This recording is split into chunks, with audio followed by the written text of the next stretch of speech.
Ini ada satu kisah cerita.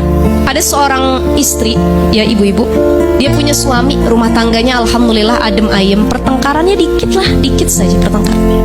Pasti ada lah masalah dalam rumah tangga, cuman dikit. Satu ketika suaminya ini kerjanya kan di kantor, soleh. Jadi suaminya soleh, gak pernah ngapa-ngapain, gak pernah ada hal apapun. Jamaahnya rajin, ngajinya rajin, didik anak-anaknya bagus, kerja di kantor.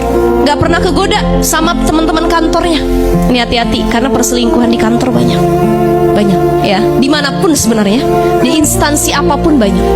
Satu ketika ada anak baru di kantornya masuk, fresh graduate, baru lulus nih, anak masih muda, seger, cantik. Selama ini suaminya gak pernah kegoda. Ternyata sama yang anak baru ini gak bisa nahan syahwat dan hatinya. Hubungan mereka cat-catan sana sini, komunikasi, jalan makan bareng, sampai di titik akhirnya mereka memutuskan untuk berhubungan layaknya suami istri. Ketika tiba saatnya suaminya sudah di puncak syahwatnya, dia sudah pesan hotel untuk melakukan hubungan suami istri. Dia telepon istrinya, "Mah, Papa kayaknya hari ini lembur."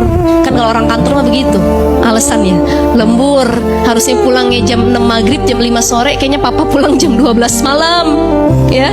Atau ya mungkin besok pagi karena ini ada deadline yang harus dikerjain nih, perintah atasan mah ya. Ini Papa lembur nih sama beberapa kawan Papa. Karena istrinya merasa suaminya itu amanah, bagus, gak pernah melakukan apapun, dia percaya. Ini kan hebatnya seorang istri, kalau dia diperlakukan baik maka dia akan yakin dengan pasangannya sebaik mungkin. Betul gak Bu?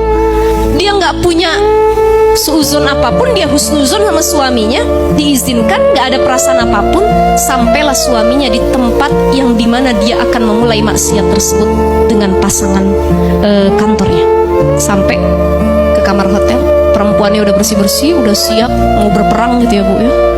Bahasa gitunya ya, berperang. Dia mampu melawan hawa nafsunya atau tidak, atau dia jangan-jangan kalah dalam peperangan tersebut. Suaminya, si laki-laki ini masuk ke dalam kamar mandi. Dia pun bersih-bersih. Karena dia punya amalan yang diistiqomahkan, yang dibiasakan. Apa amalan istiqomahnya? Di rumahnya atau dimanapun ya, sejak dia dari muda sebelum nikah, dia punya amalan kalau sebelum tidur itu harus wudhu. Karena kalau nggak wudhu rasanya nggak tenang. Nih solehnya dia nih, walaupun cuma wudhu dianggap sepele.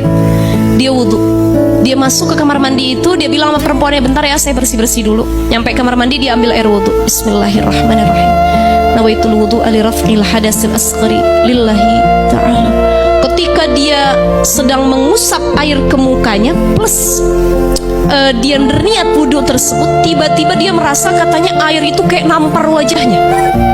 Tak, ada tamparan yang keras. Dari situ dia kayak sadar seolah-olah dia lagi mimpi. Allahu Akbar.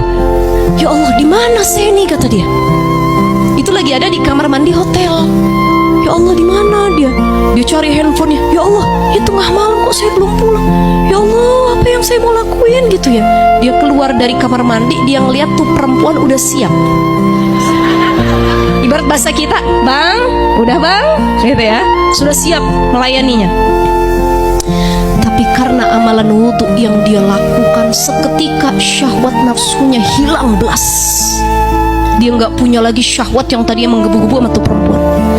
Dia bilang, "Ya Allah, saya nggak jadi, emang kamu nggak jadi?" "Loh, abang tadi pengen banget," kata. Nggak jadi, ya Allah, saya hampir bermaksiat. Udah, sampai hari ini dan mulai saat ini kita nggak ada hubungan lagi."